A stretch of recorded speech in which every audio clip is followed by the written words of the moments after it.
So what do Curious George, magic, and martial arts have in common? Well, you're going to find out with our next guest, Dr. Wayne Pernell. He's an award-winning, #1 best-selling author, speaker, and high-performance leadership advisor. Now, he works with entrepreneurs to multi-billion-dollar corporations, including Charles Schwab, 3Com, AAA, and Whole Foods Market, who call his work life-changing, and they've named him the leader's leader. Dr. Wayne is a 4th-degree black belt and brings Curious George to his trainings, and we'll find out why in just a second. He's going to share the #1 secret to the success of leaders in their businesses and at home in their relationships with their kids and partners. So let's meet Dr. Wayne.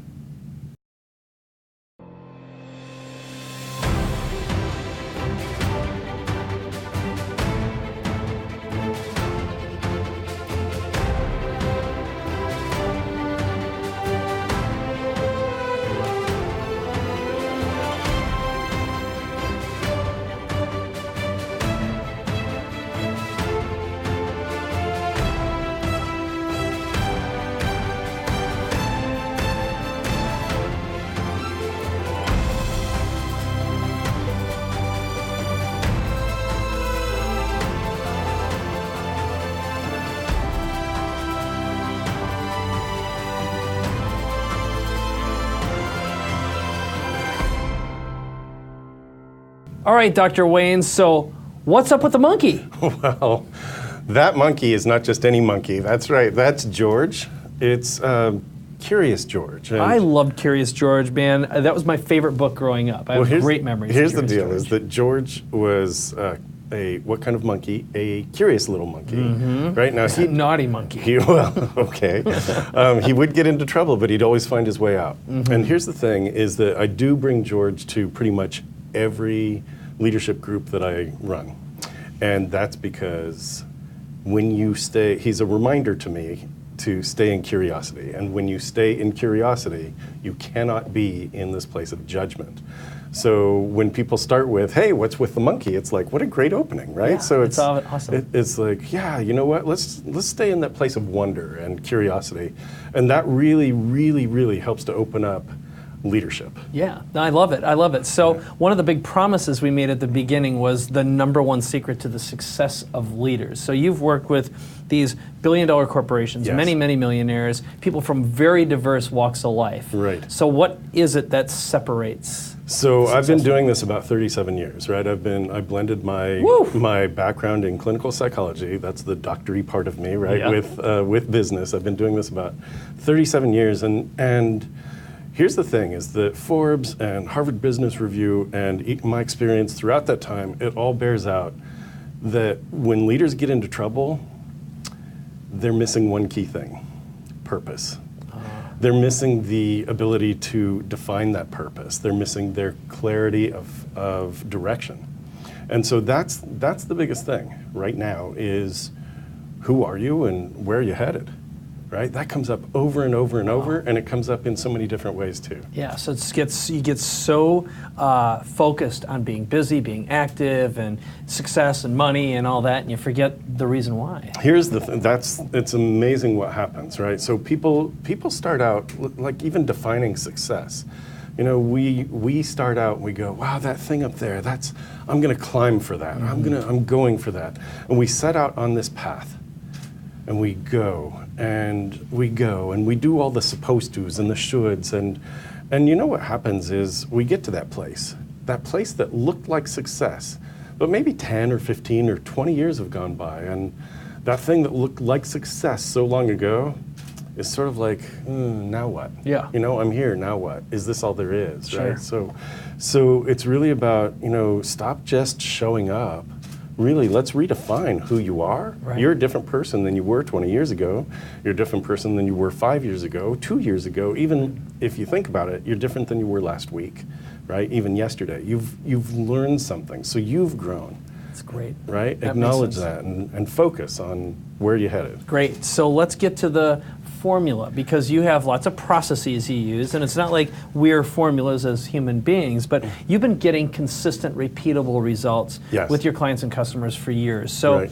What is it? What is the success formula that consistently works? This is great. I have two different formulas. I'm going to, one of them is in my book.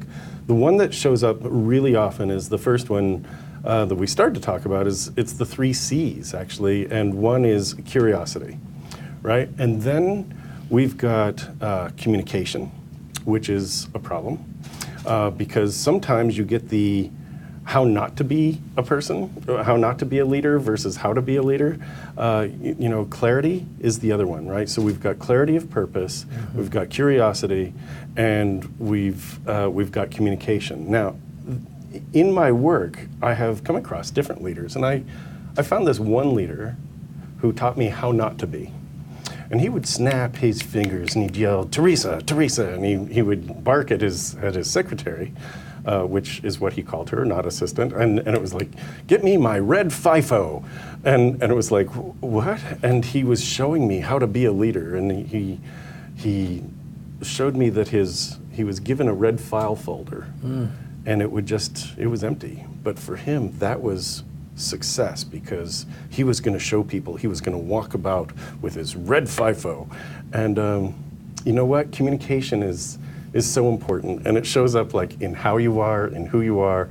And his purpose apparently was to be powerful or seen that significant, way. Right? And it was so vacant. It was so vacant, right? Okay, so let's look on the other side, the most successful ones that you work with. So on the other side is, I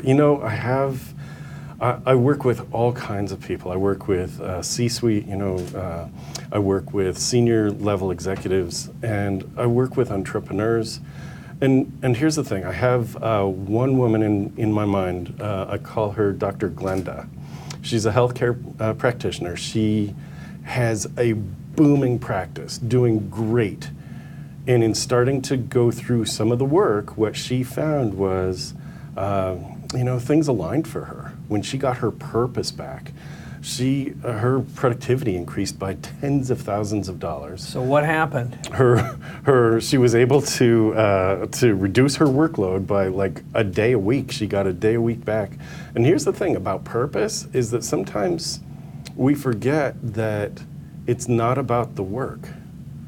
That it's not always about the work. Sometimes it's about who am I as an individual. And so it's really about that balance. And what she got back was being able to get back in touch with her family, her husband, her kids, and even doing something that she had put on a back burner, someday, right? Someday she's going to study yoga, and actually she took some time for herself to pursue something that she loves, which is yoga. I tried to do yoga once, but it was too much of a stretch for me. So, ladies and gentlemen, are you going to be here all night? Very good. Yeah. So what did she do, though? Dr. Glenda. Yeah. So she got into yoga and? So she became certified, right? So she's still doing her practice. She was able then to actually reconnect with her family in a way that she hadn't. And she was able to pursue something that she always thought was back burner someday. Right. So she got a day back a week, and she's able to pursue something she'd been pushing off for decades, presumably. Yeah. Okay. Yeah. So let's move on with this, which is what's the process that you're using that's working for your high performance execs, the families, the corporations, teams, and the individuals themselves to move up to the next level of success? So really on this climb, right, the whole point is how focused are they? Where are they headed? And what matters is to create this vision of an outcome first. But here's the thing about leaders is to be a great leader, you have to be good in relationships. And to be good in relationships, you have to be good with yourself first. So really the process I actually outline in my book. Mm-hmm. And I know we're giving away the book, so for everyone watching, don't worry, we're going to give you a place to get the book in just a moment, but that's what the significance factor is all about. Yeah, so it has 6 key elements that really transform your life of success and make it truly matter, and it starts with self. It starts with self. Any one of us can think of people we admire. Mm-hmm. Who do you admire most, right? Who do you admire most? And it's like, well, what are the characteristics of that person?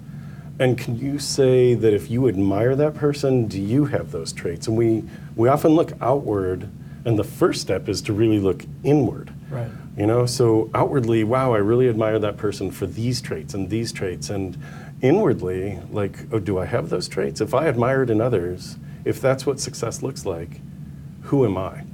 Right? It's really the what I call or what's known as the existential dilemma. Like, who am I now? And who am I now? And to keep defining that really is the first step in really building and living a life of significance. Very nice, very nice. So, well, let's tell people where to go get a copy of your book, because this is a great gift. You'll learn the six steps, and you'll be able to find out if you want to work with Dr. Wayne Pernell. But where do they go to get a copy of your book? Yeah, I'm so proud of this book. It hit #1 in 3 categories on Amazon the day it came out. So fantastic, congratulations. So thank you. So they can, anyone who wants can come to waynepernell.com/free. All right, that's easy. You get the 6 steps. It's in there. I've outlined one of them for you in this interview. There are more, obviously. So, yeah, waynepernell.com/free. Right, and find out if he can help you grow, increase your productivity, find your sense of purpose, and work with you inside your business, or just change your life in general. You've been doing it a long time. I have. Yeah. All right. Well, thanks for being here, Dr. Wayne. What a pleasure. Yeah, great having you. Thanks. Go get his book right now.